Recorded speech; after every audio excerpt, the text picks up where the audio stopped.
बहुत बहुत स्वागत है आप लोग का आर्टिस्टल पर। मेरा नाम नुपुर सोनार है।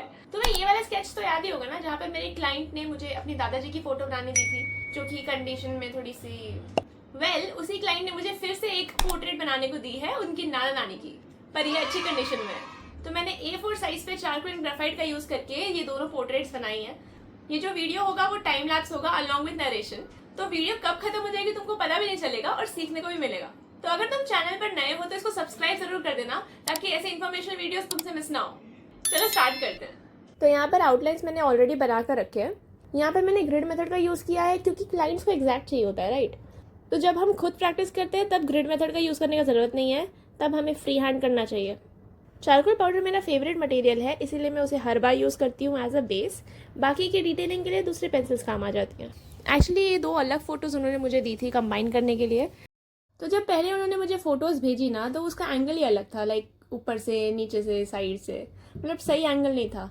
तो मैंने उनको बोला तो उन्होंने फिर से एक बार फोटो भेजा मुझे, तो वो बराबर एंगल था, वो सही एंगल था। तो फिर मैंने भी बोला डन। चारकोल पाउडर बहुत ही मेसी होता है, इसलिए पेपर को बार बार तुम्हें क्लीन करना पड़ेगा। वैसे मैं सच्ची बताऊँ तो पोर्ट्रेट में सबसे अच्छा पार्ट यही था। हाँ मतलब you just have to scribble and तुम्हारा आर्टवर्क बन रहा है। एक्सट्रीम ब्लैक चाहिए था, इसलिए मैंने डायरेक्टली चारकोल पेंसिल का यूज़ कर लिया। और हाँ, याद रखना एजेस को क्लीन करते रहने में भलाई है, क्योंकि अगर तुम उसको बाद के लिए छोड़ दोगे तो तुम्हारा ड्राइंग शायद ही बच पाए। और हाँ, ब्लेंडिंग के लिए तुम कुछ भी यूज़ कर सकते हो, जैसे कि मैं नॉर्मली ब्रश यूज़ करती हूँ, लेकिन इस बार मैंने फिंगर यूज़ कर लिया। एक प्रो टिप सुनोगे? चारकोल के ऊपर ही ग्राफाइट यूज़ करना, ग्राफाइट पर चारकोल नहीं।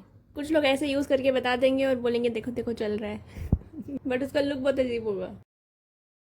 हर बार ऑब्जर्व करते रहो कहाँ पर तुमने डिटेलिंग कम की है। और मैं तुमको फिर से बोलूँगी, तुमने जो भी मेस किया है सबको क्लीन करते रहो, क्योंकि वो कुछ टाइम बाद इरेज नहीं होगा। और पता नहीं क्यों इस बार आईज़ में मुझे कुछ ज़्यादा ही टाइम लग गया डिटेल भरने में, जबकि इतना डिटेल्ड था भी नहीं। बाय द वे, मेरा फोकस एक चीज़ पर कभी रहता ही नहीं है। लाइक जैसे कि मैंने कुर्ते के लिए बेस कर लिया था, पर डिटेलिंग कुछ टाइम बाद किया, उसी तरह से, क्योंकि कुछ टाइम बाद आपको जो भी गलती है ना वो दिखती है। तो अभी तुम देख रहे होगे कि बेस मैंने चारकोल पाउडर से किया है और उसके ऊपर ग्राफाइट पेंसिल यूज़ कर रही हूँ। लाइट वाला ही ग्राफाइट पेंसिल यूज़ किया है, 2H या H कर सकते हो, HB, मोस्ट कॉमनली HB आता है। वैसे अब हम नानी जी पर शिफ्ट हो चुके हैं। अब जितना फास्ट तुमको लग रहा है उतना फास्ट तो है नहीं, ये देखो कितना स्लो कर रही हूँ मैं। वैसे ज़्यादा टाइम नहीं लगा, लाइक 2 दिन लगे होंगे, वो भी कंटिन्यूसली नहीं करते हुए। सो अब आदत हो गई है, दैट्स वाई। क्योंकि एक बार तुम्हारी प्रैक्टिस हो गई ना, तो तुम भी एकदम आराम से ये सब बना सकते हो बिना ज़्यादा टाइम लिए। Now let me highlight one thing. नानी जी की साड़ी पर ज़्यादा कुछ ऐसे डिटेलिंग दिख नहीं रही है, तो मैंने खुद से ही कुछ डिटेलिंग्स डाल दिया, जैसे कि फोल्ड्स और थोड़े बहुत शाइन, थोड़ा सा patterns. So I would recommend you कि तुम भी इस तरह से एक फ्लफी ब्रश ले लो और उसे बेस किया करो, because for other details pencil और बाकी टूल्स तो है ही। बाय द वे, कमेंट्स में ज़रूर बताना कि तुमने भी कमीशन पोर्ट्रेट्स लेना चालू किया या नहीं, और अगर करते हो तो अब तक कितने किए हैं।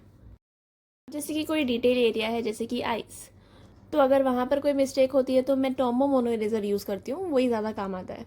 दूसरा ऑप्शन है इलेक्ट्रिकल इरेजर, बट उसकी ज़रूरत नहीं पड़ती है मोस्टली। अब ना ब्लेंडिंग स्टम से मैं सारे शैडोड एरियाज बना रही हूँ, और टॉम्बो या फिर नीडेड इरेजर से हम सारे हाईलाइट्स बना देंगे। वैसे कभी भी ब्लेंडिंग स्टम को ना ध्यान से यूज़ करना चाहिए, क्योंकि कभी कभी वो पेपर को डैमेज कर देता है, ज़्यादा रब भी नहीं करना चाहिए। बाय द वे, ऐसे कम ही क्लाइंट्स होते हैं जो फ्रेम करके पोर्ट्रेट मांगते हैं, ये उनमें से ही है। फ्रेमिंग पार्ट मैं किसी और पोर्ट्रेट का दिखा दूंगी किसी दिन। आई होप आप लोग को वीडियो पसंद आया होगा। अगर और इसी तरीके की वीडियोस आपको पसंद है, इन्फॉर्मेटिव वीडियोस पसंद है, तो इस चैनल को आपको सब्सक्राइब करना होगा, वरना फिर ये चैनल कभी नहीं मिलेगा।